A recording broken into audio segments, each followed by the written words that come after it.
Hi, my name is Vimoh. I'm a writer. This is my channel where I talk about writing and reading and being a writer. And today I wanted to talk about social media because I see a lot of writers struggling with social media.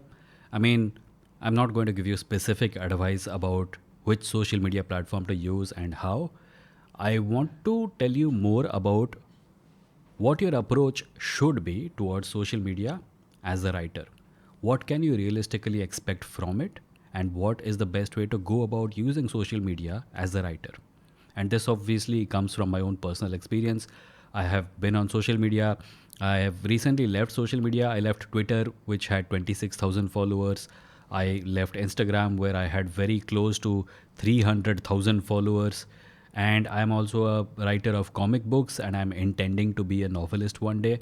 So, this all comes from my personal experience and whatever I understand of social media, as well as writing, as well as growing an audience is concerned. First thing you need to understand about social media as a writer is that more than anything else, it is about social proof.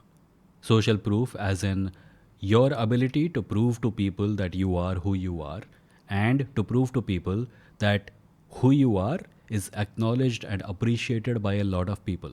That is what a follower count is. Your follower count is the first thing people see when they visit your social media profile, wherever it is. And the first conclusions they draw about how popular you are and how deserving of their attention you are depends on that follower count.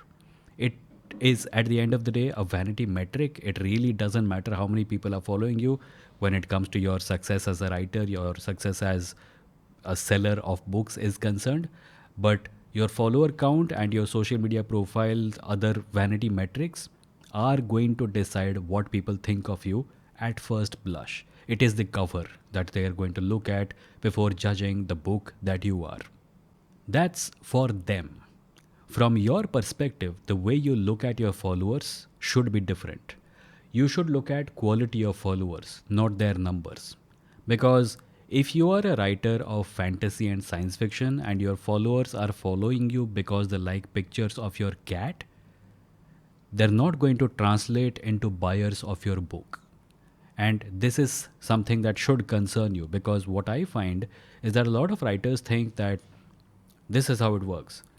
You are a writer, you wrote a book, it got published, you have a social media profile with millions of followers. Those millions of followers will buy your book.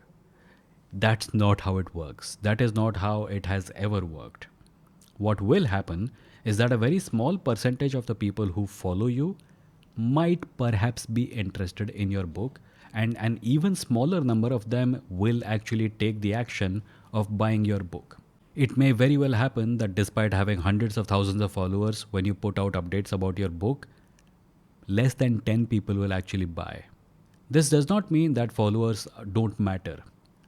What matters is the quality of followers. What matters is a follower who's A, interested in your work, B, interested in the kind of work that you do, C, is capable of buying the thing that you're trying to sell, and D, motivated enough to actually do it.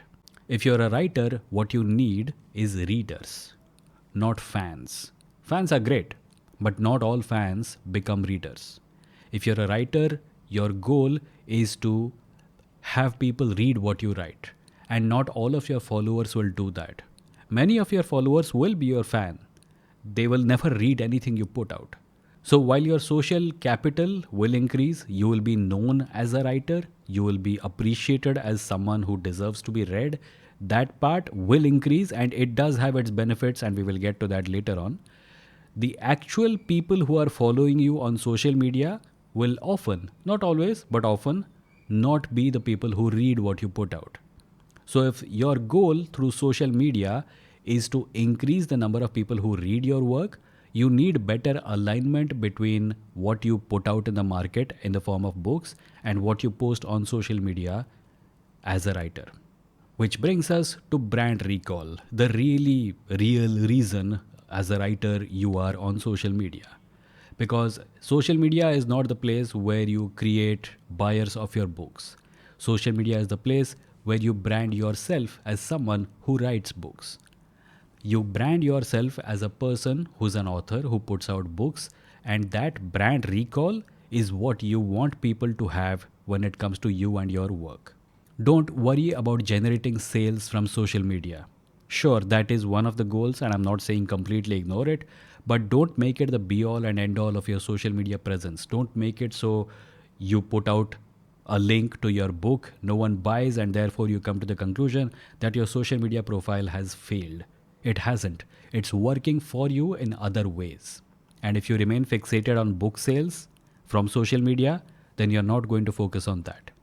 What social media will do is that if someone is following you for your cat pictures and they also know that you're a writer of books, the next time they're in a bookshop maybe and they see your book, they will recognize you.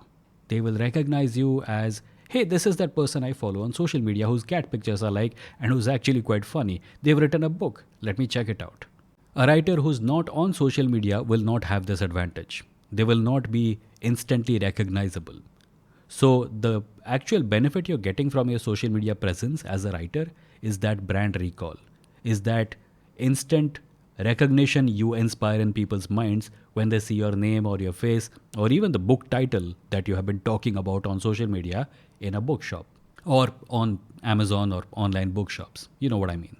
What you really need to do on social media is use social media to grow something else. If social media is your end goal, you might suffer because of it. Because, take Instagram for example. Instagram used to be a platform for visual artists, for photographers and artists. And then one fine day, they decided to become a video platform.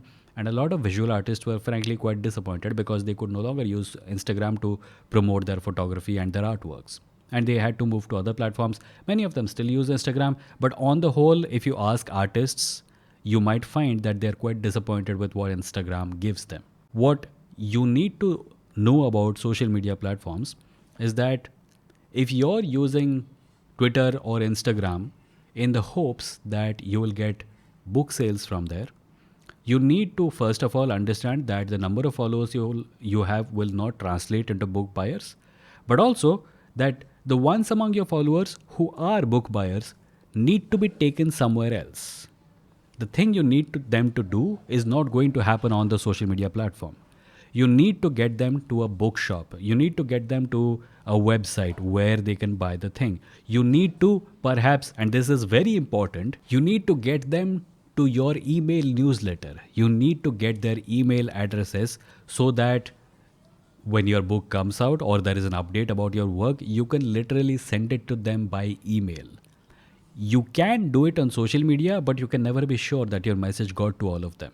And here, this becomes even more important because suppose you're being followed by 1000 people, it is highly likely that 500 or more of them will not see what you have posted on social media. And in those 500 people, the 500 who don't see what you posted on social media might be the 10 people who are actually looking to buy your book or who might want to buy your book. An email mailing list is a much more direct and reliable way of getting in touch with people. Sure, have your millions of followers on social media, but try to get out of them those 10 people who are motivated enough to subscribe to your newsletter or your mailing list. Because they're the ones at the end of the day who are going to buy the book. Maybe the most important thing you need to understand about social media is that it is less of a shop and more of a telephone line. It's a way for you to get in touch with people. It is not a place where you invite people. It is not a place. It's a medium of communication. So use it like a medium of communication. Do not make social media your home. You should always, as a writer or an author or someone who's putting out work, have a website, have a newsletter, something that is your own, something where distribution is not dependent on the whims and fancies of an algorithm, something that you can bring people to. So, social media is your telephone line. It is where you reach out to a lot of people, but be sure that you tell them where to come. Because that place cannot be your social media profile. It can't be your Twitter, it can't be your Instagram. And that was my few cents about how you should think about social media as a writer. Thank you for listening. I'll see you next time.